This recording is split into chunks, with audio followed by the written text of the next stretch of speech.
Chapter 1. The Monotony of Modern Life. Marcus slouched on his sleek graphene-infused sofa, his lean frame draped in a smart fabric jumpsuit that adjusted its temperature based on his body heat. The 28-year-old software engineer ran a hand through his tousled brown hair, his hazel eyes reflecting the soft glow of holographic displays that hovered around the room. His apartment, a 500-square-foot pod on the 157th floor of Neotech Tower, was the epitome of futuristic living. Every surface gleamed with a pearlescent sheen, embedded with nanobots that kept the place perpetually clean.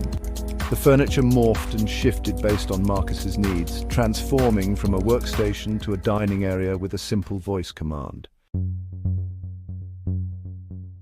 Outside the floor-to-ceiling windows, San Francisco's skyline stretched into the smoggy distance, a forest of impossibly tall skyscrapers, connected by elevated maglev trains that zipped between them like electric eels. Flying drones buzzed past, delivering packages and monitoring traffic patterns.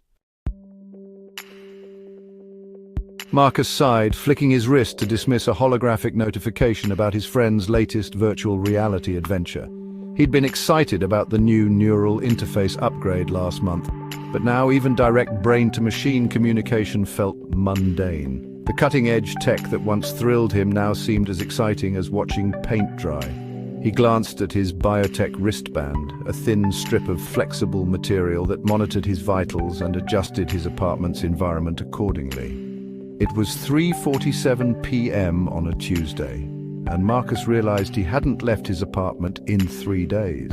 Everything he needed, food, entertainment, work, was available at the touch of a button or the blink of an eye. As the afternoon light filtered through the photochromic windows, casting long shadows across the room, Marcus felt a creeping sense of ennui. He had access to more information and experiences than any human in history, yet he felt oddly disconnected and unfulfilled. Little did he know, as he sat there contemplating the limits of human innovation, that his world was about to expand beyond his wildest imagination. The first hint of change came as a subtle vibration, barely perceptible at first, but gradually growing stronger.